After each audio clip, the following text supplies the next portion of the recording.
لله وكفى وسلام على عباده الذين اصطفى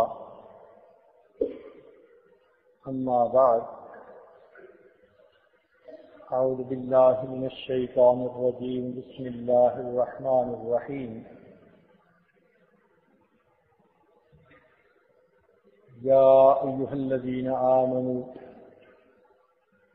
كتب عليكم الصيام كما كتب على الذين من قبلكم لعلكم تتقون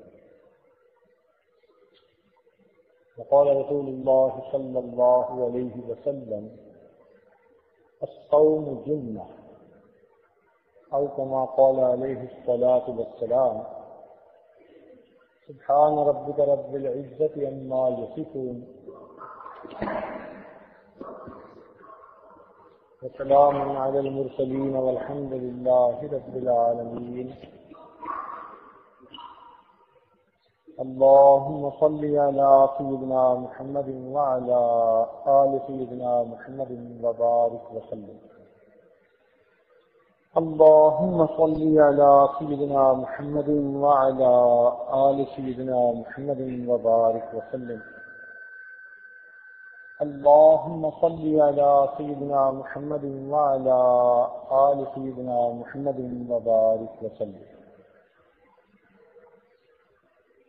یا ایھا الذین آمنوا اے ایمان والو کتب علیکم الصیام تمہارے اوپر روزوں کو فرض کر دیا گیا کما کتب علی الذین من قبلکم جیسا یہ روزے تم سے پہلوں پر فرض کیے گئے لعلکم تتقون تاکہ تم پرہیزگار ہو جاؤ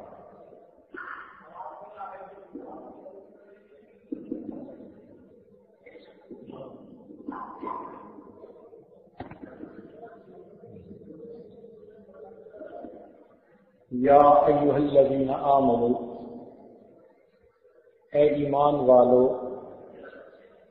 کتب علیکم الصیام تم پر روزوں کو فرض کر دیا گیا کما کتب علی الذین من قبلکم جیسا کہ تم سے پہلوں پر روزے فرض کیے گئے لعلکم تتقون تاکہ تم پرہیزگار ہو جاؤ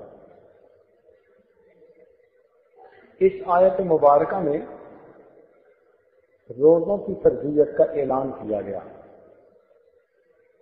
لیکن ذرا اس آیت کی بناوٹ پر غور کیجیے اس میں ایمان والوں کو براہ راست خطاب کیا گیا یا ایھا الذین آمنو اے ایمان والو اے وہ لوگو جو اللہ تعالی اور اس کے رسول اکرم صلی اللہ علیہ وسلم کے حکموں کو ماننے کا اقرار کر چکے ہو یہ براہ راست خطاب ہے تورات میں اللہ رب العزت نے بنی اسرائیل کو ایک مرتبہ براہ راست خطاب دیا اس پر وہ لوگ اتنے خوش ہوئے کہ کہا کرتے تھے نحن ابناء اللہ واحباؤہ ہم اللہ تعالی کے بیٹے اور اس کے چنے ہوئے بندے ہیں ایک مرتبہ کے خطاب پر وہ سپیریورٹی کمپلیکس میں مبتلا ہو جبکہ اللہ رب العزت نے قرآن مجید میں امت محمدیہ کے مومنین کو 88 مرتبہ براہ راست خطاب فرمایا ہے اس کی مثال یوں سمجھیے کہ وقت کا بادشاہ اگر کسی خاکروب کو بلا کر خود بات کرے تو اس خاکروب کے لیے اس میں بڑی عزت ہوتی ہے بڑا شرف ہوتا ہے کہ وی وی آئی پی پرسنالٹی نے براہ راست کام میرے ذمہ لگایا یہاں تو معاملہ اس سے بھی انوکھا اللہ رب العزت جو پروردگار عالم ہے اور ہم لوگ جو اس کے بندے پیدا کیے ہوئے بندے ہیں ہمیں پروردگار عالم براہ راست خطاب فرما کر جب کچھ کہیں تو وہ کتنی اہمیت والی بات ہوگی۔ اس لیے حضرت عبداللہ ابن عباس عنہ فرماتے تھے کہ جب بھی قرآن مجید میں پڑھتے ہوئے یا ایھا الذین آمنوا کے الفاظ آئیں تو پڑھنے والے کو چاہیے کہ متوجہ ہو جائے اب شہنشاہ حقیقی اس سے براہ راست خطاب فرما رہے ہیں۔ حکم کیا دیا؟ کتب علیکم الصیام، تمہارے اوپر روزوں کو فرض کر دیا گیا۔ اب اس خطاب کو سن کر دل میں مختلف سوچیں آتی ہیں۔ ممکن ہے کسی کے دل میں سوچ آتی کہ ہم سے ہمارے مالک حقیقی خفا ہو گئے، اس لیے مہینے میں سال میں ایک مہینہ ہمیں دن میں کھانا کھانے سے منع کر دیا۔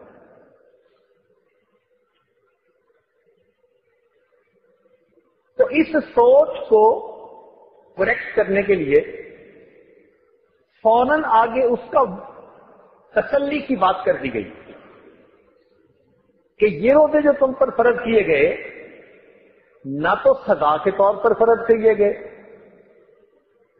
کہ تم سے کوئی ناراضگی ہے، اور نہ اس لیے کیے کہ ہمیں اپنے ریسورسز کے ڈپلیٹ ہونے کا خطرہ ہے۔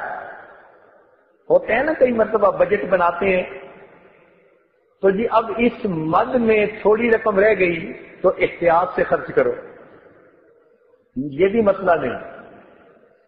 تو پھر اصل وجہ کیا؟ فرمایا کما کتب علی الذین من قبلکم، جیسا کہ یہ روزے تم سے پہلوں پر فرض کیے گئے، یعنی یہ کوئی تم پر نئی پابندی نہیں، یہ ایک عبادت کی کنٹینیویشن ہے۔ تمہارے پہلے لوگ بھی یہ کام کرتے رہے۔ اب جب مومن یہ سنتا ہے کہ پہلوں پر بھی روزے فرض تھے تو دل میں تسلی ہو جاتی ہے کہ ناراضگی نہیں ہے، کوئی سزا بھی نہیں ہے، یہ ایک عبادت ہے جو اللہ تعالی کے قرب کا ذریعہ ہے۔ تو اس لیے فوراً کہہ دیا گیا کما کتب علی الذین من قبلکم، جیسا کہ یہ روزے تم سے پہلوں پر فرض کیے گئے، اور پھر روزہ فرض ہونے کی حکمت بھی بتا دی گئی، آبجیکٹو بھی بتا دیا گیا کہ تمہیں بھوکا پیاسا رکھ کے تمہارے مالک کو نہیں کچھ ملے گا، اس کا فائدہ بھی تمہارے لیے ہے۔ وہ کیا؟ لعلکم تتقون، تاکہ تم پرہیزگار بن جاؤ۔ تو معلوم ہوا کہ یہ جو عبادت مومنین پر فرض کی گئی، اس کا مقصد بھی مومنین کے اندر اچھی صفات کا پیدا کرنا ہے۔ اب جب پوری آیت کو پڑھتے ہیں تو پھر دل کو تسلی ہو جاتی ہے اور دل میں ایک شوق پیدا ہوتا ہے کہ اس عبادت کو ہم نہایت اہتمام کے ساتھ پورا کریں۔ اس آیت سے ہمیں ایک نقطہ اور بھی ملا۔ ہم بھی اپنے گھر میں کبھی بیوی کو حکم دیتے ہیں، کبھی بچے کو حکم دیتے ہیں، تو ہم سوچیں کہ کیا ہم بھی قرآنی اسلوب کو اپناتے ہیں؟ کیا ہم اس کو پہلے پیار سے بلاتے ہیں جیسے یہاں خطاب دیا گیا؟ جب اس کو کوئی بات کہتے ہیں تو کیا اس کے فوائد اور اس کی حکمتیں بھی کبھی ساتھ بیان کرتے ہیں تاکہ ان کو بھی کانشیس کلیئر ہو جائے کہ یہ بات جو کہی جا رہی ہے اس کے پیچھے لاجک کیا، وجہ کیا؟ ہم نارمل مسٹیک کیا کرتے ہیں کہ اسٹریٹ اوے دو لفظوں میں ایک بات کہہ دیتے ہیں، جب سننے والے کو پوری بات کلیئر ہی نہیں ہوتی تو کئی مرتبہ اس کو کمپلائی کرنے کے اندر مشکلات پیش آ جاتی۔ تو قرآن مجید نے ہمیں کتنا پیارا اسلوب بتایا۔ رمضان المبارک میں اللہ رب العزت نے قرآن مجید کو نازل کیا، یہ مومنین کے لیے اینول ورکشاپ کی مانند ہے۔ آج کے سائنٹیفک دور میں یہ پروفیشنل لوگ اپنی ورکشاپس منعقد کرتے رہتے ہیں اپنے آپ کو اپ ڈیٹ کرنے کے لیے، اپنے پروفیشنل نالج میں ترقی کے لیے، اپنے لوگوں کو امپروو کرنے کے لیے۔ یہ اینولی کچھ نہ کچھ کرتے رہتے ہیں. قرآن مجید نے 1400 سال پہلے تصور پیش کر دیا کہ اے ایمان والو، تمہیں بھی اپنی فیلنگز کو، اپنی کیفیات کو مینٹین کرنے کے لیے، اپ گریڈ کرنے کے لیے سال میں ایک ایسا مہینہ دیا جا رہا ہے کہ جس میں قرآن مجید کی تعلیمات تم شروع سے لے کے آخر تک پھر سنو گے اور جذبوں کی سچائی کے ساتھ پھر عمل کا ارادہ کر لو گے. اب دیکھیے رمضان مبارک میں تراویح میں شروع سے لے کے آخر تک قرآن مجید پڑھا جاتا ہے. اس کا مقصد کیا کہ ہم اللہ تعالیٰ سے جو عہد کر چکے، اگر ہم سال کے دوران سستی کوتاہی کے مرتکب ہوئے، ہم ایک مرتبہ پھر اس کو سنیں اور ایک نئے عزم کے ساتھ نئی بیٹری چارج کر کے اللہ تعالیٰ کی رحمتوں سے ایک نئی زندگی کا آغاز پھر شروع کر دیں. دین اسلام نے ایسی تعلیمات دی قیامت تک کے ہر تقاضے کو پورا کرنے کے لیے کافی، وافی اور شافی. ہمیں ایک مرتبہ ایک کورس کرنے کا موقع ملا. اس کا ٹاپک تھا افیکٹو مینجمنٹ. جو انسٹرکٹر تھے وہ ایک جرمن تھے، ڈاکٹر مسٹر براڈی ان کا نام تھا، اور وہ اتنے ایکسپیرینس تھے، اتنے قابل تھے کہ دنیا کی 7 مختلف یونیورسٹیز کے وزٹنگ پروفیسر تھے.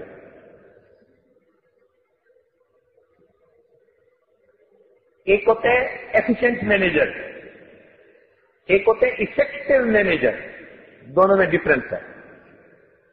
ایفیشینٹ مینیجر جو وہ ہے جو ہر وقت بزی رہتا ہے، کام کرتا رہتا ہے، لگا رہتا ہے دن رات، آؤٹ پٹ کچھ ہو یا نہ ہو وہ کر رہا ہوتا ہے. لیکن افیکٹو مینیجر اس کو کہتے ہیں کہ جو آؤٹ پٹ دے رہا ہو، جو ریزلٹ دے رہا ہو، جو پروڈکشن دکھا رہا ہو، اس کو افیکٹو مینیجر کہتے ہیں.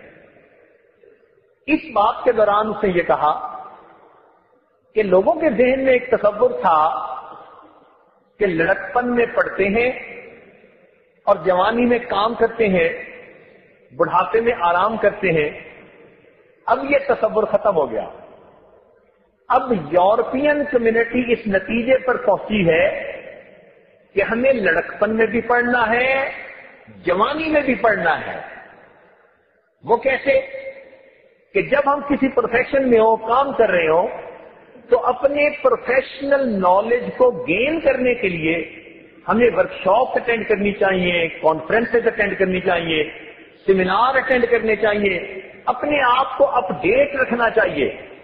پرانا تصور گیا تو یورپین کمیونٹی اس نتیجے پر پہنچی کہ اب ہمیں اپنی جوانی کی عمر میں بھی ساتھ ساتھ پڑھتے رہنا چاہیے، ورنہ ہم لوگوں سے پیچھے رہ جائیں گے، ہم فیڈ آؤٹ ہو جائیں گے لوگوں سے. جب اس نے یہ بات کہی تو اس عاجز نے آپ سے اشارہ کیا کہ جی میں بھی کچھ آپ کے ساتھ شیئر کرنا چاہتا ہوں. انہوں نے کہا بتائیے. میں نے کہا جی گزارش یہ ہے کہ یہ یورپین کمیونٹی کا تصور پیش کردہ نہیں، یہ اس سے بھی پرانا معاملہ ہے. اس نے پوچھا وہ کیسے؟ میں نے گزارش کی کہ جی ہمارے نبی علیہ الصلوۃ والسلام نے آج سے 1400 سال پہلے، جب علم کا کوئی قدردان بھی نہیں تھا، جس قوم میں وہ پیدا ہوئے وہ جاہل تھے، زمانہ جاہلیت اس کو کہا جاتا ہے. اتنے ایروگینٹ لوگوں میں پیدا ہونے والے جن کے پاس علم نہیں تھا، اللہ تعالیٰ کے محبوب نے جب انسانیت کو تعلیم دی تو علم کے بارے میں ارشاد فرمایا اطلبوا العلم من المہد الی اللحد. تم علم کو حاصل کرو پنگوڑے سے لے کر اپنی قبر میں جانے تک. تو یہ تو میرے محبوب کا پرانا بتایا ہوا ایک اصول ہے. آپ جو کہہ رہے ہیں کہ یورپین کمیونٹی اس ڈیسیژن پر پہنچی، آپ دیر سے پہنچے، میرے آقا نے یہ برائٹ آئیڈیا پہلے سے دیا ہوا ہے.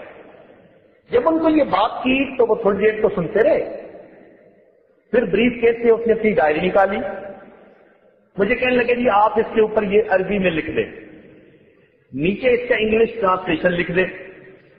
پھر وہ کہنے لگا کہ جتنے ڈیلیگیٹ اس وقت موجود ہیں میں ان کے سامنے پرومس کرتا ہوں آج کے بعد جس یونیورسٹی میں بھی میں لیکچر دوں گا میں لوگوں کو بتاؤں گا کہ مسلمانوں کے پیغمبر علیہ السلام نے 1400 سال پہلے اس بات کا حکم فرما دیا تھا۔ تو آج دنیا سیمینار اور کانفرنسز کی باتیں کرتی ہے، 1400 سال پہلے سے ایک تصور دیا کہ تم سارا سال اپنے کاموں میں مشغول رہو گے، کوئی انڈسٹریلسٹ ہے، کوئی بزنس مین ہے، کوئی یونیورسٹیوں میں پروفیسر ہے، ممکن ہے کہ تمہارا وہ جذبہ ٹھنڈا ہو، غفلت آ جائے۔ جس طرح سیل فون یوز ہوتا رہتا ہے تو بیٹری ڈاؤن ہوتی ہے، پھر اسے چارجر سے لگانا پڑتا ہے۔ رب کریم نے بھی رمضان مبارک کا مہینہ ایمان والوں کے ایمان کی چارجنگ کا مہینہ بنا دیا۔ اس میں روزے فرض کیے گئے۔ رمضان مبارک کی جو خاص بات ہے وہ یہ کہ دن میں روزے فرض کیے گئے اور رات کا قرآن اس کو سنت بنا دیا گیا۔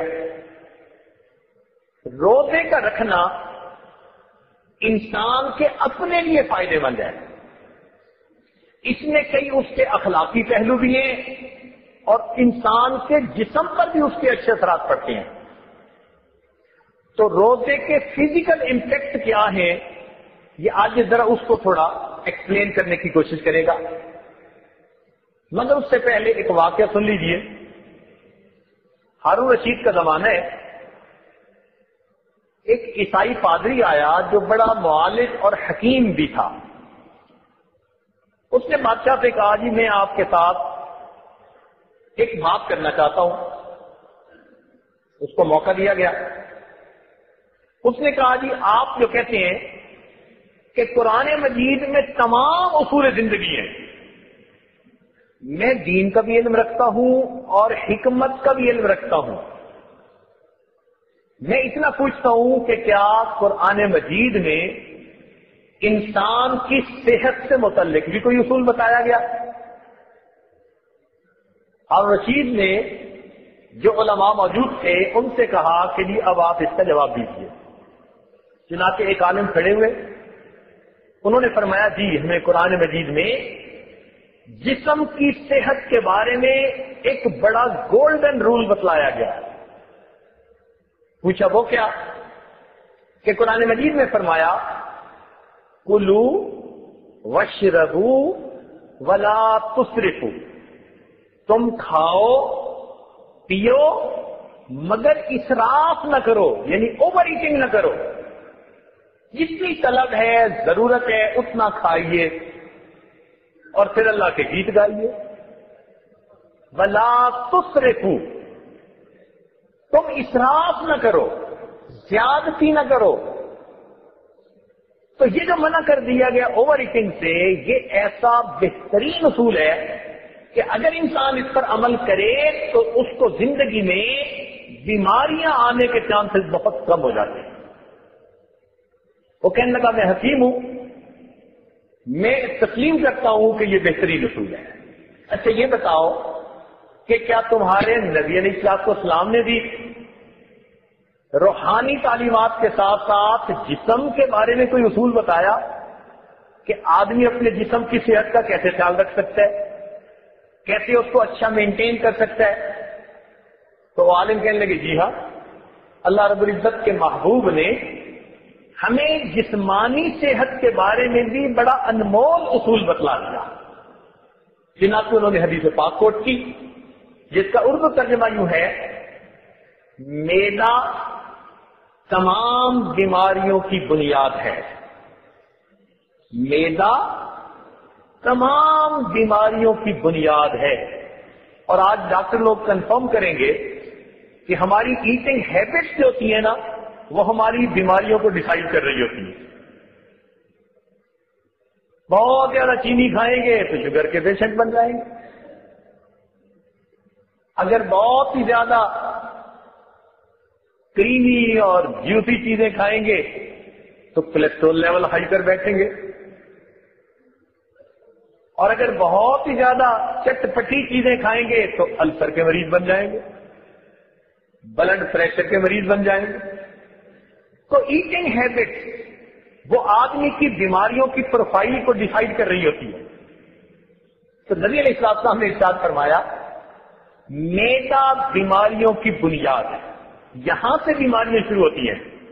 تو جو بندہ اپنے معدے کو کنٹرول کر لے اور جو چیز انسان کے جسم کے لیے فائدہ مند ہے وہ استعمال کرے، جو نقصان دہ ہے اس سے بچ جائے، یہ بندہ بیماریوں سے انشاءاللہ بچا رہے گا۔ تو حدیث پاک کا پہلا حصہ میدا تمام بیماریوں کی بنیاد ہے۔ دوسرا حصہ آگے، تم جسم کو وہ دو جس کی اس کو ضرورت ہے، جسم کو وہ دو جس کی اس کو ضرورت ہے۔ اب کچھ صوفی حضرات نیک لوگ بیمار ہوتے ہیں تو دوائی نہیں کھاتے، نبی علیہ السلام کی تعلیمات کے خلاف۔ کتنی عورتیں ہیں جو دوائی تو منگا لیتی ہیں، کڑوی ہونے کی وجہ سے استعمال نہیں کرتی۔ نبی علیہ السلام نے ارشاد فرمایا جسم کو وہ دو جس کی اس کو ضرورت ہے۔ اگر اس کو کسی چیز کے کھانے کی ضرورت ہے تو اس کو دینا یہ حکم نبوی ہے۔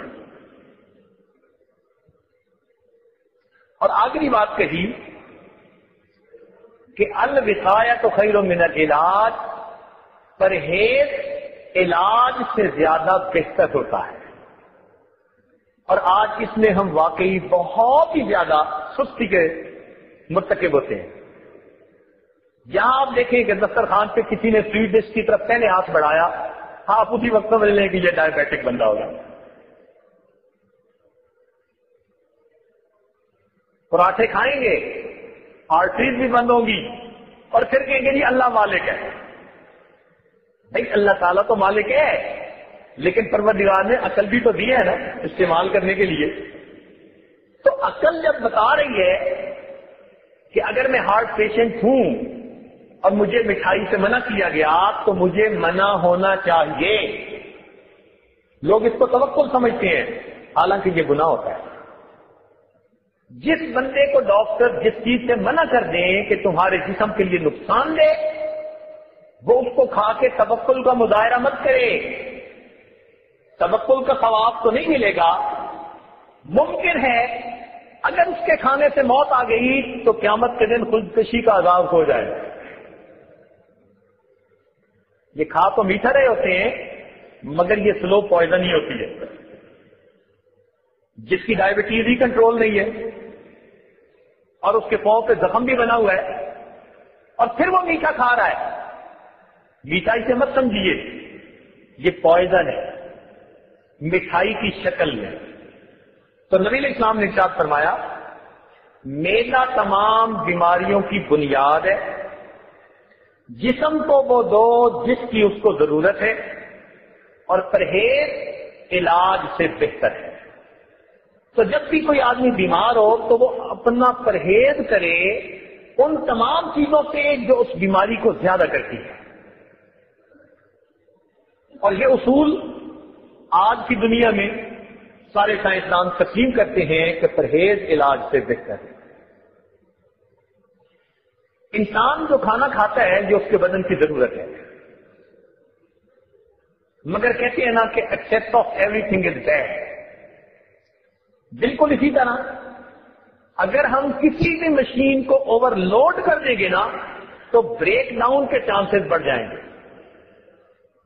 یہی آج انسان کے معدے کا کہ اس معدے کو ایک مقدار کھانے کی فائدہ دے گی، اگر ہم اس سے زیادہ فیڈ کرنا شروع کر دیں گے تو فائدے کی بجائے الٹا نقصان شروع ہو جائے گا۔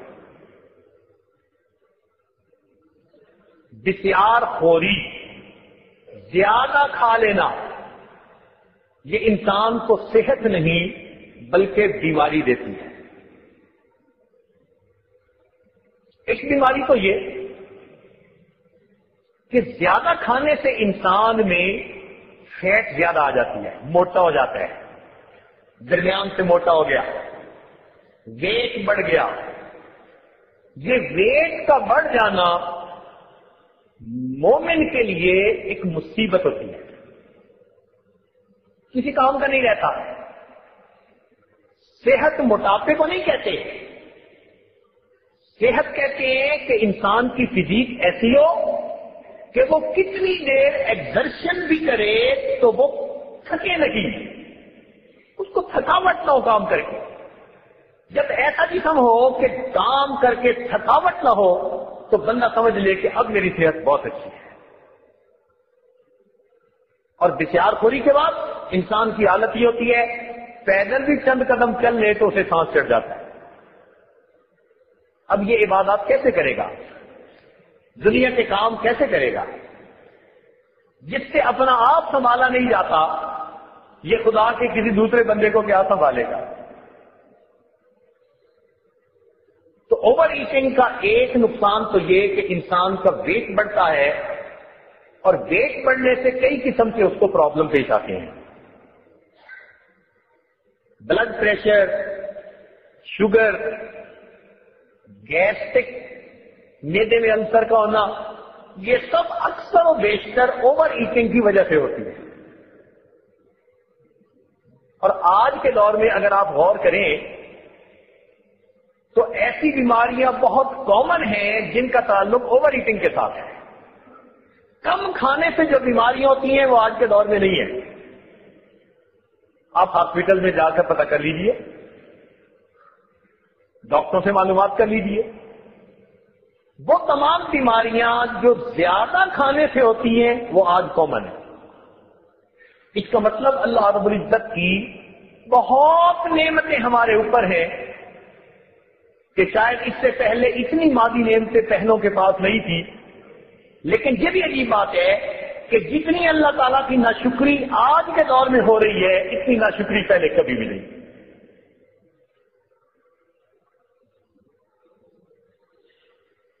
انسان کی خوراک ہمیشہ اس کی ضرورت کے مطابق رہنی چاہیے. اب ہر انسان کی خوراک اس کے جسم کے حساب سے اپنی ہوتی ہے. تاہم علماء نے کتابوں میں لکھا کہ جتنی انسان کو بھوک ہو اس سے 2-4 لقمے ذرا کم کھائے تو یہ بہتر ایٹنگ ہیبٹ ہے. ہم نہیں کہتے کہ اللہ کی نعمتیں ہو اور پھر انسان بھوکا رہے، جسم کو غذا ہی نہ دے، کھائیے، مگر کتنا کہ جتنی بدن ضرورت محسوس کر رہا ہے اس سے چند لقمے کم کھا لیجیے تاکہ خوراک اچھے انداز سے ڈائجسٹ ہو کر جسم کا حصہ بن سکے. آج نارملی ہم جتنا کھاتے ہیں وہ ہماری ضرورت سے بہت زیادہ ہوتا ہے. ایک مثال سے بات سمجھ آ جائے گی. شیر کے بارے میں کہتے ہیں نا جی کہ جنگل کا بادشاہ ہوتا ہے، اس کے جسم کے اندر مسل اسٹرینتھ اتنی ہوتی ہے کہ اگر کبھی کسی جانور کے سامنے وہ آ جائے تو اس جانور کی آدھی جان تو اسی وقت ہی نکل جاتی ہے.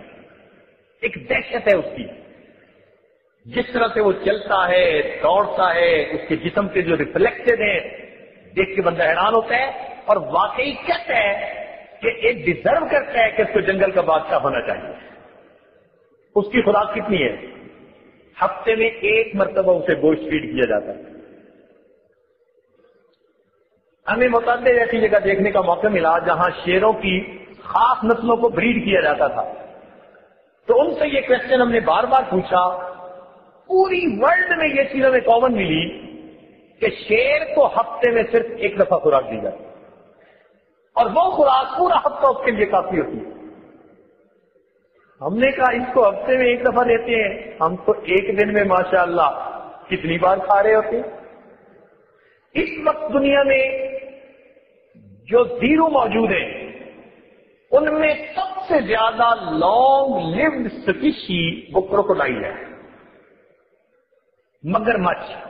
اس وقت بھی مگرمچھ کی عمر 150 سال، 250 سال، 200 سال تک جا رہی ہے.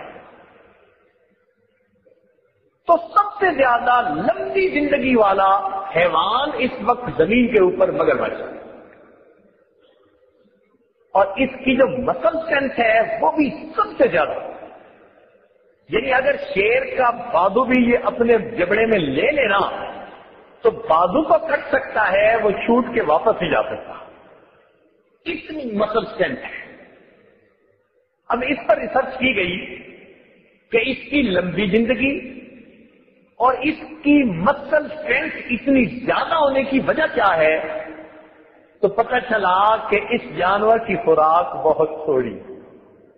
آپ حیران ہوں گے کہ جس کروکوڈائل کا ویٹ 700 kg ہو، یعنی اگر 70 kg کا ایک بندہ ہو تو 10 آدمیوں کے وزن کے برابر جس مگرمچھ کا وزن ہے وہ 24 گھنٹے میں 750 گرام کھانا کھاتا ہے، 750 گرام، لیس دین 1 kg، اور ہمارا دوپہر کا کھانا ہی ماشاءاللہ 2 kg کے برابر ہوتا ہے،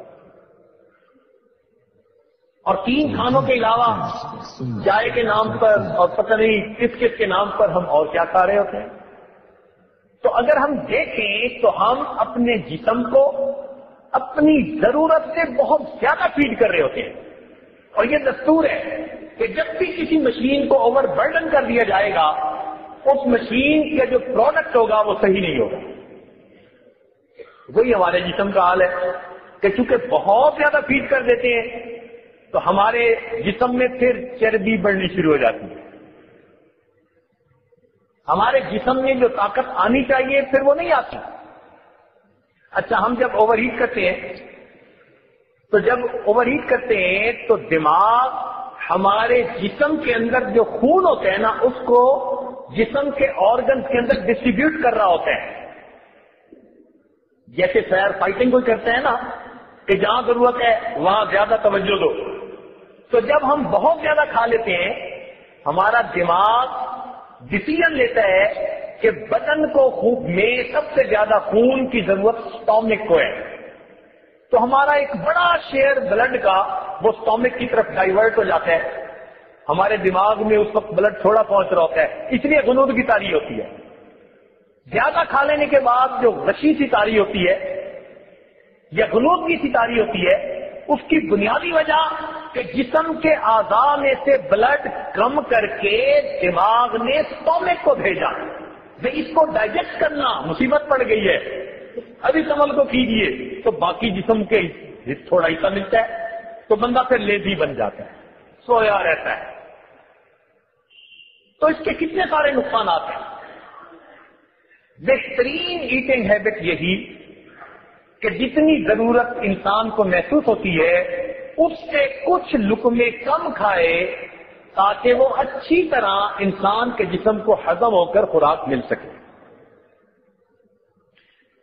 چنانچہ ایک حکیم کے بارے میں آتا ہے کتابوں میں کہ مدینہ آ گئے اور وہاں آ کر انہوں نے کچھ دن زندگی گزاری، ان کا خیال تھا کہ مدینہ میں کوئی حکیم نہیں تو میرا کام اچھا چلے گا، مگر کتنے دن گزر گئے کہ ان کے پاس کوئی آیا ہی نہیں، تو وہ نبی علیہ السلام کی خدمت میں حاضر ہوئے، کہنے لگے جی کہ میں تو اس لیے آیا تھا کہ میرا کام اچھا چلے گا اور یہاں تو میرے پاس کوئی آیا ہی نہیں۔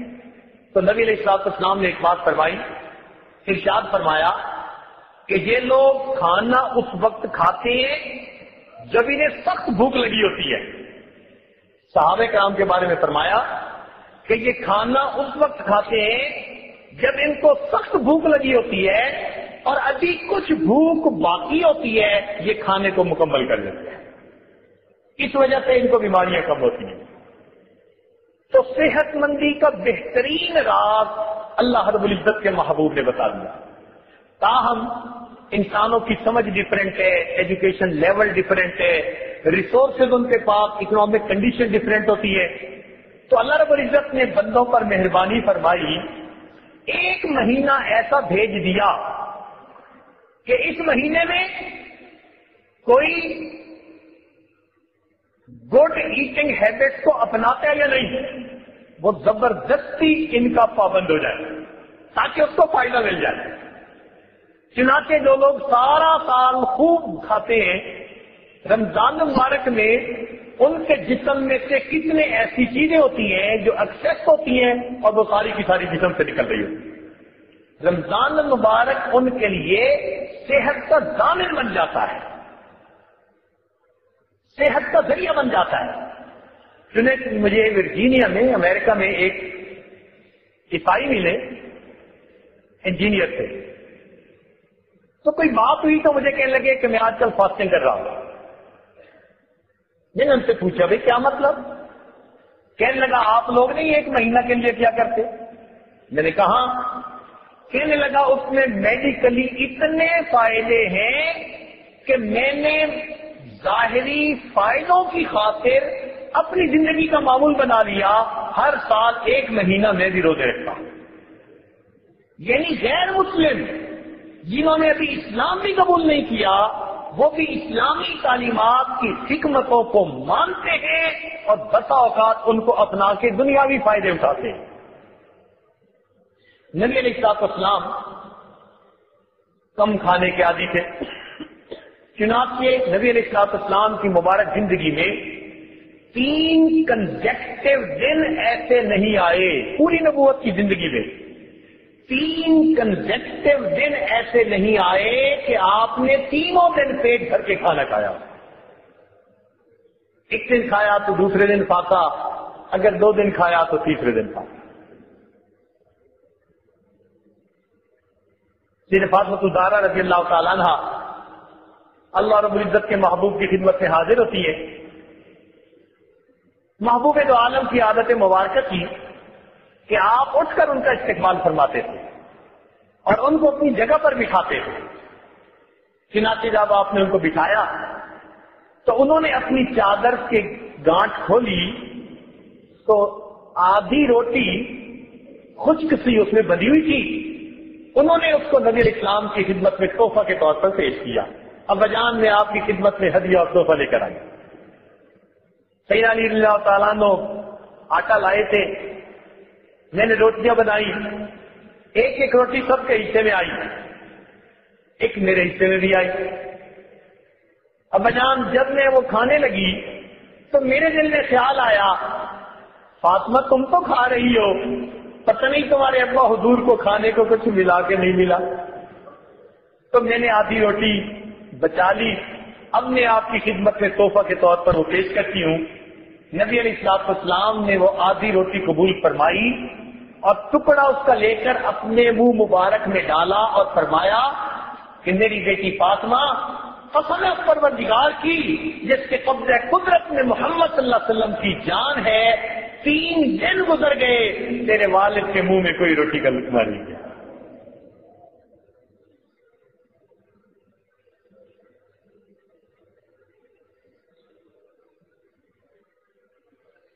جتنے بھی دنیا میں مشاہیر گزرے، اگر کبھی آپ ان کی زندگی کو دیکھیں نا اس ایسپیکٹ سے کہ وہ کتنا کھاتے تھے، تو یہ چیز آپ کو کامن نظر آئے گی کہ ان کی خوراک بہت واجبی تھی، نارمل سی تھی، وہ اوور ایٹ نہیں کیا کرتے تھے۔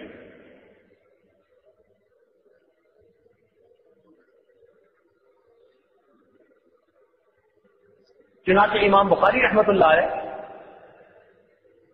کو اللہ رب العزت نے ایسی ذہانت دی تھی کہ ان کو لاکھوں حدیثیں یاد تھی۔ تو ایک مرتبہ ان سے پوچھا گیا کہ آپ دن میں کتنا کھاتے ہیں؟ تو فرمانے لگے کہ میں آج کل 10 بادام کھا کر اپنے کام میں مصروف ہو جاتا ہوں اور میرا پورا دن اسی کے اوپر گزر جاتا ہے۔ 10 بادام، لیکن وہ تو 10 بادام پہ وقت گزار لیتے تھے، ہمیں تو اللہ رب العزت نے بہت زیادہ نعمتیں دی، تاہم اتنا تو ہو کہ ہم اتنا کھائیں جو ہمارے لیے فائدے مند ہو جائے۔ اس لیے جتنے لوگوں کا آئی کیو لیول اچھا ہوتا ہے نا، یہ سب وہ لوگ ہوتے ہیں کہ جن کے اندر فیٹ تھوڑی ہوتی ہے اور جسم ان کے بڑے اچھے ہوتے ہیں، ویل بلٹ ہوتے ہیں، ان کا آئی کیو لیول اچھا ہوتا ہے، کم کھانے والے۔ مجھے ایک دفعہ ایک میوزیم دیکھنے کا موقع ملا تو میں نے وہاں آئنسٹائن کی ممی دیکھی. اب آئنسٹائن آج کی دنیا میں اس طرح ریسپیکٹڈ فگر ہے کہ جیسے دین کے حلقوں میں پیغمبروں کی عزت کی جاتی ہے. جس نے تھیوری آف ریلیٹیوٹی پیش کی اس کی تو میں اسٹرکچر دیکھ کے حیران ہو گیا. میرا خیال ہے کہ اس کا کوئی وزن 60 کلو گرام سے زیادہ نہیں ہوتا. پتلا دبلا سا بندہ, لیکن اللہ نے اس کو کیسا دماغ دیا کہ اس نے جو مادے اور انرجی کے ٹرانسفارم ہونے کی ایکویشن دی, آج اس پر بنیاد رکھ کر دنیا کے اندر سب سے زیادہ ریسرچ کی جا رہی ہے. تو جتنے بھی اچھے دماغ والے لوگ آپ کو ملیں گے نا, ان سب کی ایٹنگ ہیبٹس بہت ہیلدی ہوں گی. ہمارے نوجوانوں کو چاہیے کہ یہ بھی اچھی ایٹنگ ہیبٹس کو اپنائیں, اور رمضان مبارک کا مہینہ اپنی ہیبٹ کو کنٹرول کرنے کے لیے بہترین مہینہ. حکم دے دیا گیا کہ دن کے اندر کھانے پینے سے آپ رک جائیے. اس کی کتنی حکمتیں ہیں. انسان کے اندر صبر پیدا ہوتا ہے, انسان کے اندر اللہ تعالیٰ کی نعمتوں کی قدر دانی آتی ہے. ہم پتہ نہیں کتنا کھانا ضائع کر دیتے ہیں. جب خود بھوکے ہوتے ہیں نا تب پتہ چلتا ہے کہ ایک لقمے کی کیا ویلیو ہوتی ہے. تو جہاں اس کے کتنے اور فائدے, ایک فائدہ یہ کہ انسان اپنے ایٹنگ اسکیڈول کو کنٹرول کر سکتا ہے. ایک ہوتا ہے کم کھانا, یہ بھی نبی علیہ السلام کی مبارک سنت, اور ایک ہوتا ہے آہستہ کھانا, یہ بھی نبی علیہ السلام کی مبارک سنت ہے. اس میں بھی ایک دلچسپ نقطہ ہے, آہستہ کھانا. آپ نے دیکھا ہوگا نا کہ ہم میں سے بعض لوگ کھانے کی دسترخوان پر بیٹھتے ہیں نا تو ودن 2-3 منٹ وہ بہت کچھ کھا چکے ہوتے ہیں. وہ دسترخوان سے بہت کچھ ان کے پیٹ کے اندر شفٹ ہو چکا ہوتا ہے ودن فیو منٹ. اور پھر جب کھا لیتے ہیں تو تھوڑی دیر کے بعد پھر پیٹ پکڑ کے کہتے ہیں یار آج بہت کھا لیا ہے, اوور ایٹنگ کر لیتے ہیں. اس میں ایک دلچسپ بات اور نقطہ جو فائدہ دے گا وہ یہ کہ مجھے ایک مرتبہ ایک مضمون پڑھنے کا موقع ملا جس کو ڈاکٹرز کی ایسوسی ایشن ہے کسی ملک کی, انہوں نے چھاپا تھا. پکی بات, انہوں نے لکھا تھا کہ جو بندہ اپنے وزن کو کم کرنا چاہے اس کو چاہیے کہ وہ آہستہ کھائے. اب کس کو پڑھ کر یہ بڑا حیران ہوا. بھائی اب تک تو کہتے تھے کہ جو وزن کم کرنا چاہے وہ ڈائٹنگ کرے. دو طرح کے لوگ ہوتے ہیں نا, کچھ ڈائٹنگ کرتے ہیں اس کے قائل ہوتے ہیں, اور کچھ ڈائی ایٹنگ کے قابل ہوتے ہیں. کچھ ڈائٹنگ کے قائل اور کچھ ڈائی ایٹنگ اس کے قائل ہوتے ہیں. تو ہم نے پہلی مرتبہ سنا کہ جناب آہستہ کھانے سے انسان کا وزن گھٹتا ہے. ہماری ایک نئی چیز تھی, ہم نے پورے لٹریچر کو پڑھا تو واقعی اس نے ایک عجیب بات لکھی ہوئی تھی. اس میں لکھا ہوا یہ تھا کہ جب ہم کھاتے ہیں ہم نے کتنا کھایا یہ ڈسیژن ہمارا دماغ کرتا ہے. اچھا دیکھیں ایک مثال سمجھیں کہ انسان کا سر بالکل سیدھا ہے یا جھکا ہوا ہے, اس کا ڈسیژن آنکھیں نہیں کرتی, اس کا ڈسیژن دماغ کرتا ہے. ہمارے کانوں میں ایک کینال ہے جس میں لیکوڈ ہوتا ہے اور وہ لیکوڈ اپنا لیول مینٹین کرتا ہے. اس لیول کا سگنل جب دماغ کو پہنچتا ہے تو دماغ سمجھ لیتا ہے کہ سر سیدھا ہے یا سر جھکا ہوا ہے. اسی طرح پیٹ بھرنے کا ڈسیژن ہمارا دماغ لیتا ہے. وہ دو طرح سے لیتا ہے. ایک تو انسان کے پیٹ کے اوپر جلد جو ہے نا اس کے اندر ٹرانسڈیوسر لگے ہوئے ہیں، پک اپ لگی ہوئی ہے. جب انسان کھاتا ہے اور اسٹومک ذرا پھیلتا ہے تو الانگیشن ہوتی ہے، تو یہ پک اپ لگے ہوئے ہیں، وہ الانگیٹ ہونے سے اندازہ لگا لیتے ہیں کہ اندر کتنی خوراک چلی گئی. مگر یہ سلو ایکٹنگ ٹرانسڈیوسر ہے، یہ اپنے سگنل کو بنا کر دماغ تک پہنچانے میں 7 منٹ سے لے کے 10 منٹ تک لے سکتے ہیں. 7 منٹ تقریباً ان کو چاہیے. 7 منٹ کے بعد سگنل، یعنی اب اگر پیٹ بھر گیا تو جو پک اپ ہے وہ 7 منٹ کے بعد دماغ کو سگنل پہنچائے گا کہ پیٹ بھر گیا. اس کو کہتے ہیں لانگ ایکٹنگ ٹرانسڈیوسر. اور دوسرا سگنل انسان کو ملتا ہے اس کے منہ سے. اگر منہ جلدی جلدی چل رہا ہو تو کتنے نمبر آف ٹائم ہم نے کرشنگ کی، کہ وہ کرشنگ یونٹ ہے نا، تو کرشنگ یونٹ نے جتنا تیزی سے کام کیا یہ بھی دماغ کو پہنچ رہا ہوتا ہے. ان دو سگنل کو سامنے رکھ کر انسان کا دماغ ڈسیزن لیتا ہے کہ میں نے کتنا کھا لیا. اب ہم کیا کرتے ہیں کہ 3-4 منٹ کے اندر 2 روٹیاں بھی کھا لی، پانی بھی پی لیا، ڈش بھی کھا لی، ابھی نیچے کا سگنل پیٹ والا بھی نہیں پہنچا ہوتا اور اس سے پہلے ہم اوور ایٹ کر چکے ہوتے ہیں. لہذا جب اصل سگنل پہنچتا ہے تب ہم ریئلائز کرتے ہیں یار آج تو ہم نے واقعی بہت زیادہ کھا لیا ہے. اس کی ایک پروف ہے، دیکھیے آپ ابھی کھانا کھا رہے ہیں، فرض کرو آپ نے آدھی روٹی کھائی، آدھی روٹی کھا کے کوئی فون آ گیا ضروری، باہر ملک سے کال تھی، انٹرنیشنل کال تھی، آپ سننے کے لیے چلے گئے. اگر آپ 5-7 منٹ فون سنتے رہے تو واپس آئیں گے نا تو آپ کی بھوک مٹ چکی ہوگی. لوگ کہتے ہیں جی بھوک مر جاتی ہے، بھائی بھوک نہیں مرتی، وہ جو چند منٹ گزرے پیٹ کا صحیح سگنل دماغ کو پہنچ گیا، دماغ نے فائنلائز کر لیا کہ اتنی خوراک میرے لیے کافی ہے. تو اس لیے اوور ایٹنگ بھی نقصان دہ ہے اور تیز تیز کھا لینا بھی نقصان دہ. اور عجیب بات کہ محبوب کی دونوں سنتیں، ایک تو انسان اپنی بھوک سے تھوڑا سا کم کھائے یہ بھی سنت ہے، اور دوسرا انسان آہستہ آہستہ چبا چبا کر کھانا کھائے یہ بھی میرے محبوب کی سنت ہے. تو جو انسان سنت کی نیت سے ان چیزوں کو اپنائے گا یہ دنیا کے فائدے تو مفت ہی میں پاتا چلا جائے گا، یہ تو مفت میں فائدے ملتے چلے جائیں گے اس کو. تو رمضان مبارک میں دن میں روزہ رکھنے کا مقصد کیا ہوتا ہے کہ ہمارے بدن میں ذرا خوراک کم ہو.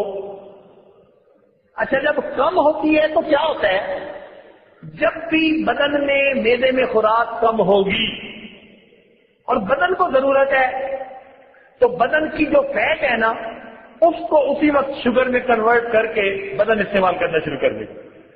اسٹیرائڈز ہوتے ہیں جو بدن کے اندر جنریٹ ہو جاتے ہیں اور وہ انسان کے فیٹ کو شوگر بنا دیتے ہیں اور وہ انسان کے بدن میں پھر استعمال ہو رہی ہوتی ہے. اسی لیے جب انسان بھوکا رہتا ہے تو اس کی چربی پگھل رہی ہوتی ہے اور اس کا جسم سمارٹ ہو رہا ہوتا ہے. اس لیے جو لوگ سلمنگ کلب میں جاتے ہیں اور پھر بھی ان کا اچھا جسم نہیں ہوتا، ان کو چاہیے کہ نبی علیہ الصلوۃ والسلام کی مبارک سنت پر گھر بیٹھ کے عمل کر لے، انہیں کلب جانے کی ضرورت ہی نہیں پڑے گی. آٹومیٹک فیٹ برن ہوتی چلی جائے گی. تو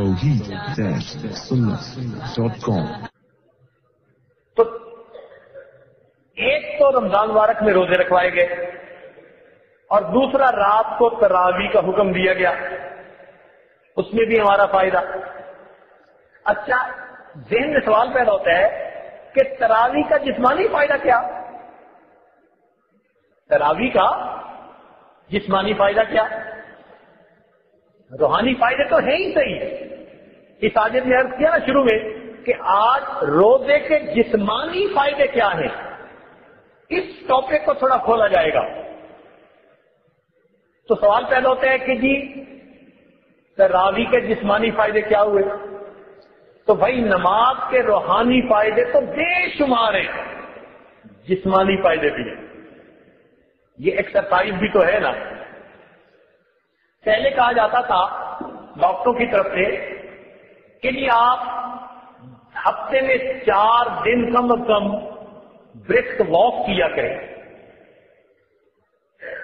بلکہ 10 سال پہلے کہتے تھے جاگنگ کیا کریں، یہ بھاگا کریں. پھر ثابت ہوا کہ جو جاگنگ زیادہ کرتے ہیں تو بڑھاپے میں ان کے پاؤں کی جو ہڈیاں ہوتی ہیں وہ پرابلم کرتی ہیں.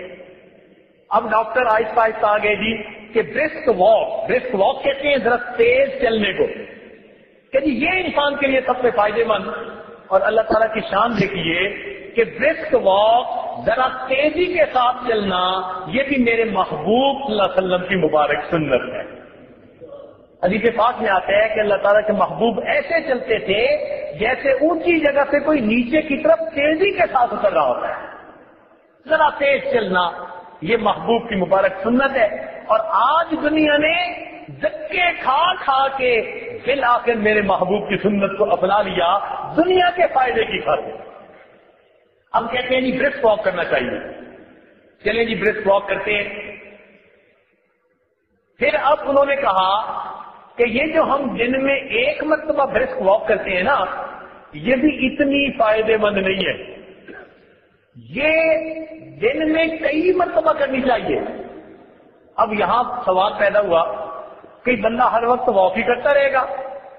انہوں نے کہا نہیں جی تھوڑی سی ایکسرسائز کر لے جس سے کہ انسان کے ہارٹ بیٹ تھوڑا تیز ہو جائے، جو فلوئڈ انسان کے اندر بلڈ کی شکل میں بہ رہا ہے اس کی اماؤنٹ بڑھ جائے تاکہ پوری شریانوں کو یہ صاف کر دے. انہوں نے کہا جی چند مرتبہ ایکسرسائز کریں اگرچہ تھوڑی ہو. چنانچہ ہمارے ایک دوست جاپان میں گئے تو ایک جگہ ایک کمپنی کے ڈائریکٹر کی بورڈ آف ڈائریکٹر کی میٹنگ تھی. وہ کہنے لگے کہ اس 8-10 گھنٹے کی میٹنگ کے دوران وہ 1-1.5 گھنٹہ کے لیے میٹنگ کرتے اور پھر کھڑے ہو جاتے اور اپنی کرسی کے ساتھ ہی کوئی بازو ہلا رہا ہوتا، کوئی نیچے جا رہا ہوتا، کوئی تھوڑا آگے پیچھے ہو رہا ہوتا کرسی کے قریب ہی، اور وہاں کھڑے کھڑے تھوڑی ایسے ہاتھوں سے ایکسرسائز کر کے لائٹ ایکسرسائز پھر بیٹھ جاتے. اس میٹنگ کے دوران انہوں نے 3 مرتبہ بریک لے کر یہ ایکسرسائز کی. تو کہتے میں نے ان سے پوچھا کہ آپ یہ کیا کر رہے ہیں؟ وہ کہنے لگے جی ہمارے ڈاکٹر اس نتیجے پر پہنچے کہ دن میں 1 مرتبہ ایکسرسائز کرنے کی بجائے چند مرتبہ لائٹ ایکسرسائز کر لی جائے تو اس کا فائدہ زیادہ ہوتا ہے. کہنے لگے میں نے کہا اللہ کے بندوں یہ جو چند یعنی تھوڑی دیر کے بعد جو چند منٹ کی ایکسرسائز کرتے ہو اگر اس کی بجائے تم دن میں 5 مرتبہ نماز ہی پڑھ لیا کرو تو آٹومیٹک ایکسرسائز ہو جائے گی. اب دیکھیے مومن کو یہ مفت کا فائدہ، وہ اللہ تعالیٰ کا حکم سمجھ کے عمل کر رہا ہے اور اس کا جسمانی فائدہ مفت کا اس میں نماز پڑھنے سے اس کو فائدہ مل رہا ہے. کوئی ان پڑھ بندہ پہاڑ کی چوٹی میں رہتا ہے اس کو کچھ نہیں پتا کہ میرا جسمانی فائدہ کیا، لیکن اگر وہ بھی پابندی سے نماز پڑھتا ہے تو نماز کی وجہ سے اس کو بھی فائدہ مل رہا. ہمارے کئی نوجوان نماز کی پابندی نہیں کرتے، اس نماز کی وجہ سے دیکھیے کتنے فائدے پہنچ رہے ہیں. مجھے ایک مرتبہ ہم اسپیس میوزیم دیکھ رہے تھے، Smithsonian series of museum Washington میں. تو ہمیں ایک ڈاکٹر صاحب مل گئے، وہ بات چیت کرتے رہے، انہوں نے حلیہ دیکھا مسلمانوں والا. تو مجھے کہنے لگے کہ تمہیں پتہ ہے کہ جو زیادہ عبادت گزار ہوتے ہیں نا مسلمانوں میں ان کے چہرے سے نور ہوتا ہے. میں نے کہا جی بالکل ہوتا ہے، صلحاء کا نور. کہنے لگے اس کی ایک ریزن ہے. انگلش میں بات کر رہا تھا. میں نے کہا جی کیا ریزن ہے؟ کہنے لگا کہ انسان کا جسم جو دل سے نیچے ہے اس میں دل کے لیے بلڈ پہنچانا آسان ہے، اور جو بدن اوپر ہوتا ہے اس میں بلڈ پہنچانا انسان کے لیے مشکل کام ہے. وہ ذرا ڈفرینس آتا چلا جاتا ہے. اس لیے سر میں جتنا فلڈڈ بلڈ جانا چاہیے وہ نہیں جاتا. یہ مسلمان لوگ جو نماز پڑھتے ہیں نا تو یہ نماز میں سجدہ کرتے ہیں. میں نے کہا جی بالکل کرتے ہیں. کہنے لگا سجدے میں ان کا سر چہرہ نیچے ہوتا ہے، ان کا دل اوپر ہوتا ہے. یہی ایک ایسی صورت ہے کہ جس میں فلڈڈ ہو کر بلڈ انسان کے چہرے اور اس کی پوری جلد کے اندر جا رہا ہوتا ہے، اور کہنے لگا اگر ذرا لمبا سجدہ کرو تو پورے چہرے کے اندر خون محسوس ہوتا ہے۔ میں نے کہا، کہنے لگے کہ یہ جو بلڈ کی سرکولیشن روز فلڈڈ چہرے پر ہو رہی ہوتی ہے، یہ انسان کے چہرے کو تر و تازہ بنا دیتی ہے۔ میں نے کہا عورتوں کو کبھی اس اصول کا پتہ چل جائے کہ نماز پڑھنے سے دیر تک انسان کا چہرہ معصوم نظر آتا ہے تو شاید کریموں کو چھوڑ کر نفلوں کے پیچھے پڑ جائے۔ اور واقعی آپ دیکھیں گے کہ جو بھی نیکوکار انسان ہوگا نا، اس کے چہرے پہ آپ کو ایک روشنی نظر آئے گی، ایک نور نظر آئے گا۔ واقعی روحانی اثر اپنی جگہ، مگر نماز کے جسمانی فائدے بھی تو ہیں نا۔ وہ جو بلڈڈ ان کو پہنچ رہا ہوتا ہے سجدوں میں، وہ ان کے چہروں پہ بہار کی تازگی عطا فرما دیتا ہے۔ اچھا، اب نماز کے جسمانی فائدوں میں سے ایک فائدہ بتا کے ذرا اپنے ٹاپک کو مکمل کریں۔ ڈاکٹر اس بات پر متفق ہے کہ آدمی رات کو جب سوتا ہے، صبح کے وقت اس کا شوگر لیول سب سے ڈاؤن ہوتا ہے۔ اسی لیے لیبارٹری میں کولیسٹرول چیک کروانا ہونا، کہتے ہیں جی فاسٹنگ کر کے صبح کے وقت آئے بغیر کھائے، اس وقت شوگر لیول سب سے ڈاؤن ہوتا ہے۔ تو جب شوگر لیول انسان کا سب سے ڈاؤن ہے تو اللہ تعالیٰ نے فجر کی نماز کی کتنی رکعتیں بنائی؟ 4۔ اس لیے کہ لیول تو پہلے ہی ڈاؤن ہے، زیادہ لمبی ایکسرسائز کی ضرورت ہی نہیں۔ بھلے قرات جتنی لمبی کرو مگر ایکسرسائز کتنی ہے؟ 4 رکعت۔ 4 رکعت پہ کام سمٹ گیا۔ اب اس کے بعد ہم نے دوپہر میں کھانا کھایا اور ماشاءاللہ خوب پیٹ بھر کے کھایا۔ جب کھانا کھایا تو شوگر لیول اوپر چلا گیا۔ اب 4 رکعت نہیں، اب کتنی رکعت کر دی گئی؟ 12 رکعتیں بنا دی گئی کہ اب تمہیں زیادہ ایکسرسائز کی ضرورت ہے۔ ایکسرسائز کرو گے یہ تمہاری کنٹرول ہو جائے گی، تمہیں بہتری ہوگی، فائدہ مل جائے گا۔ اچھا، جب لیول کم ہو گیا تھا تو پھر اثر کی پھر کتنی رکعتیں بنا دی گئی؟ بھائی کیونکہ کم ہو گیا تھا نا، 4 آپشنل، بھائی اگر تم چاہو تو پڑھو ورنہ کوئی بات نہیں، تمہیں معاف کر دیں گے۔ اور جتنی مینڈیٹری ہے وہ کتنی؟ 4 فرض، اور 4 تم کے اوپر چھوڑ دیا گیا۔ لیکن ہو سکتا ہے کہ اس کے بعد کسی نے اثرانہ چائے پی ہو، کوکیز کھائی ہو، آئس کریم کھا لی ہو، کہ جی بھوک لگ رہی ہے، تو پھر لیول ذرا ہائی ہو سکتا ہے۔ تو مغرب کی نماز کتنی بنا دی گئی؟ 4 رکعت نہیں، کتنی رکعت؟ 7 رکعت بنا دی گئی۔ اور عام طور پر مغرب کے بعد عشاء کا کھانا ہوتا ہے، تو مغرب کے بعد پھر ہم نے کھانا کھایا۔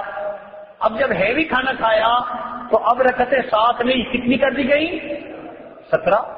اب یہاں پر ذہن میں آتا ہے کہ یا اللہ، دوپہر میں تو 12 سے کام چل گیا تھا، اب 12 کیوں نہیں 17 کیوں؟ فرمایا اس لیے کہ دوپہر میں 12 رکعتوں کے بعد تم نے ابھی جاگنا تھا، کام کرنا تھا، اور شوگر لیول ڈاؤن ہونے کے چانسز تھے، اور اب تو جناب سونا ہے، لہذا 12 سے کام نہیں چلے گا، کتنی پڑھنی پڑے گی؟ 17 پڑھنی پڑے گی۔ اچھا جی چلو 17 سے کام چل گیا۔ اللہ تعالیٰ کی شان دیکھیے کہ رمضان مبارک میں تو بندہ صبح روزہ رکھتا ہے اور سارا دن بھوکا رہتا ہے، تو شام کے وقت جب افطاری ہوتی ہے تو پھر اس وقت خوب بھوک لگی ہوتی ہے۔ اکثر اوقات روزہ دار اس وقت اوور ایٹنگ کرتے ہیں، اس وقت ماشاءاللہ ملک شیک بھی پی لیا، تو جوس بھی پی لیا، تو کھانے بھی خوب کھا لیے، تو شوگر لیول جب دم ہائی چلا جاتا ہے۔ جب بہت زیادہ اوور ایٹنگ کر لی تو پروردگار عالم نے کیا فرما دیا کہ بھائی اب 17 رکعت سے بھی کام دوبارہ نہیں چلے گا، اب تمہیں 20 رکعت اور بھی ادا کرنی پڑے گی تاکہ تمہارے جسم کو صحیح فائدہ پہنچ جائے۔ ایک آدمی سفر میں نکلا ہے، اب سفر میں تو اس کی ایگزرشن ہوتی رہتی ہے، تو جب سفر میں ایگزرشن ہو ہی رہی ہے، پروردگار عالم نے فرمایا اچھا جو فرض تھے ہم نے وہ بھی آدھے کر دیے، اور جو نفل تھے وہ تمہیں ویسے ہی معاف کر دیے، ایگزرشن تو تمہاری ویسے ہی ہو جاتی ہے۔ تو دیکھیے پروردگار عالم کتنے مہربان ہے اپنے بندوں پر کہ عبادت بھی ایسی رکھی کہ جس کا بندوں ہی کو روحانی اور جسمانی فائدہ پہنچا. تو رمضان مبارک کا مہینہ آنے والا ہے، یہ ہمارے لیے فائدوں کا دروازہ کھولنے والا ہے، روحانی بھی اور جسمانی بھی. اب ہمیں اس کے لیے ابھی سے تیار ہونا چاہیے. حضرت مولانا دامت برکاتہم نے جو عنوان رکھا نا استقبال رمضان، پڑھ کے بڑا دل خوش ہوا. واقعی آج کا بندہ ایسا ہی ہے، جو بھی اچھا بندہ ہے نا وہ ہر چیز کو پلان کرتا ہے. کہتے ہیں نا ویل پلان ہاف ڈن. جس کام کو تم اچھا پلان کر لو گے سمجھ لو کہ آدھا کام ہو گیا. آج تو شادی کی بھی پلاننگ 1 سال پہلے سے کرنی شروع کرتے ہیں، بزنس کی پلاننگ بھی پہلے سے کرتے ہیں، پتہ نہیں کتنا عرصہ پلان کر کے پھر کوئی کام کرتے ہیں. تو بھائی ہمیں رمضان مبارک بھی پلان کرنا چاہیے کہ ہم نے کیسے کرنا ہے. اس کی پلاننگ کوئی ورزش کرنی نہیں ہے کہ بھائی اتنی گھنٹے بیٹھ کے روز نکالنی شروع کر دو. اس کی پلاننگ یہ ہے کہ آپ اپنی مصروفیات کو ابھی سے ایسے شیڈول کریں کہ رمضان المبارک میں اپنے آپ کو لائٹ رکھنے کی کوشش کریں. گھر میں شادی ہونا تو بندہ پورا مہینہ اپنے آپ کو ذرا لائٹ رکھتا ہے. اور جی میری گھر میں شادی ہے، میں نے ذرا اسکیجول بہت لائٹ رکھا ہوا ہے تاکہ میں شادی بھگتا دوں. جیسے شادی بھگتانے کے لیے 1 مہینہ اپنا اسکیجول لائٹ کر دیتے ہیں، اسی طرح ہمیں بھی چاہیے اللہ تعالیٰ کی مغفرت میں سے وافر حصہ پانے کے لیے، اپنے گناہوں کو بخشوانے کے لیے اور اپنے رب کو منانے کے لیے ہم بھی رمضان مبارک کے مہینے کو لائٹ پلاننگ کر لیا. اور ہم کر سکتے ہیں. کتنے کام ہوتے ہیں جو بندہ خود کرتا ہے. تو اپنے سفروں کو پلان ایسے کریں، اپنے کاموں کو پلان ایسے کریں، میٹنگ کو پلان ایسے کریں کہ رمضان المبارک میں آپ ذرا لائٹ ویٹ رہنے کی کوشش کریں.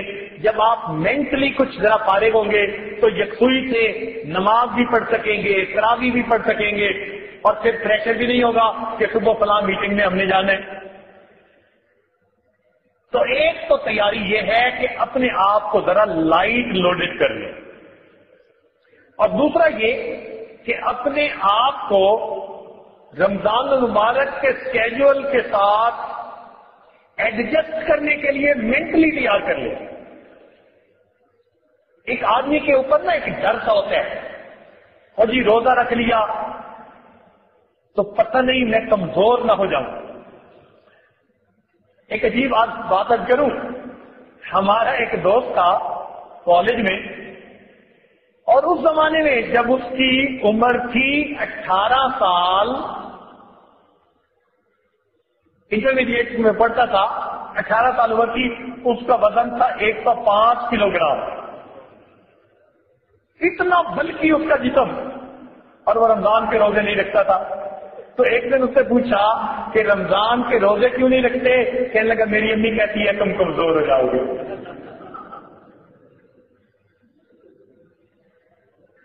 تو اپنے مائنڈ کو پریپیئر کر لیجئے کہ 1 مہینہ اگر ہم نے کم بھی کھایا تو ہمیں کوئی فرق نہیں پڑے گا. کتنا کم بندہ کھا سکتا ہے؟ ذرا سوچئے کہ ڈاکٹروں نے لکھا ہے جو انسان 3 کھجوریں کھا لے، جو انسان 3 کھجوریں کھا لے، اتنی کیلوریز مل جاتی ہیں 3 دن تک اس کو بھوک کی وجہ سے موت نہیں آ سکتی. 3 کھجوروں میں اتنی نیوٹریشن ہے، 3 کھجوروں میں اتنی نیوٹریشن ہے کہ اگر کوئی بندہ 3 کھجوریں کھائے 3 دن تک بھوک کی وجہ سے موت نہیں آ سکتی. تو جسم کی ریکوائرمنٹ اتنی تھوڑی اور ایٹنگ ہیبٹ ہماری بہت زیادہ.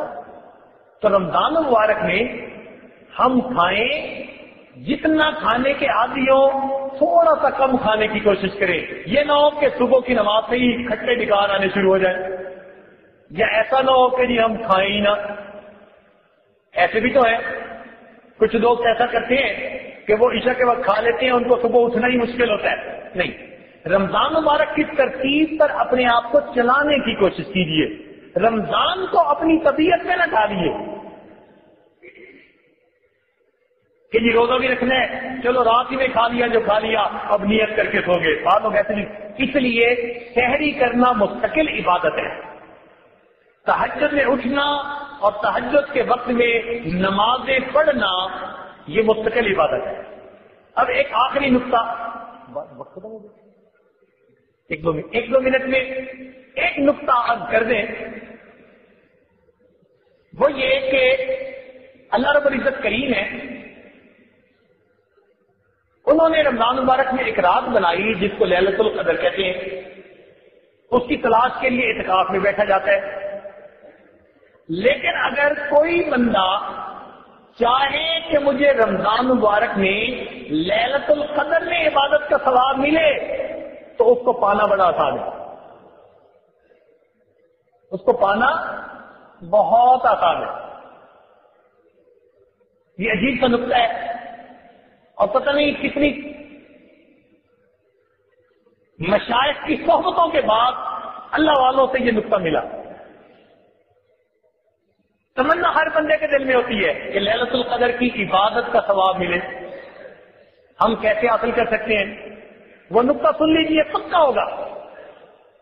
وہ کہتے کہ قرآن مجید میں اللہ تعالیٰ فرماتے ہیں کہ وہ ایک رات ہوتی ہے جو 1000 مہینوں کی عبادت سے بہتر ہوتی ہے.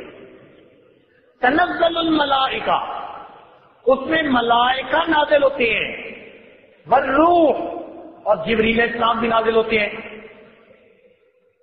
فیہا بإذن ربہم من کل امر سلام. اب اس رات میں جو ہے سلامتی نازل ہوتی ہے. تو خیر و برکت اس رات میں نازل ہوتی ہے. کب نازل ہوتی ہے اس کا کسی کو پتہ نہیں. کوئی نہیں کہہ سکتا کس رات میں کتنے بجے وہ برکتیں نازل ہوں گی، مگر اللہ تعالیٰ نے ایک اشارہ کر دیا. مفسرین نے لکھا کہ پروردگار فرماتے ہیں کہ جس رات میں بھی وہ برکتیں نازل ہوتی ہیں یا حتی مطلع الفجر، وہ مطلع فجر طلوع صبح صادق تک باقی رہتی ہیں. اب یہاں سے نقطہ ملا کہ جب بھی لیلۃ القدر کی رات ہوگی اس کی خاص برکتیں جب بھی شروع ہوں گی وہ شروع ہو کر صبح صادق تک ضرور رہیں گی. لہذا ہم جیسے کمزور مومن جو ساری رات عبادت نہیں کر سکتے، اگر ہم روزہ رکھنے کے لیے سحری میں اٹھتے ہیں اور اس وقت ہم آخری لمحات میں چند نفل تہجد کے پڑھ لیتے ہیں، یقیناً ہمیں لیلۃ القدر کی عبادت کا ثواب مل جائے گا. اللہ رب العزت میں رمضان مبارک کی عبادت کو زیادہ سے زیادہ کرنے کی توفیق عطا فرمائے. اس مہینہ کو ہمارے لیے رحمت بنا دے، ہماری پریشانیوں کو دور فرما دے. وآخر دعوانا ان الحمد للہ رب العالمین.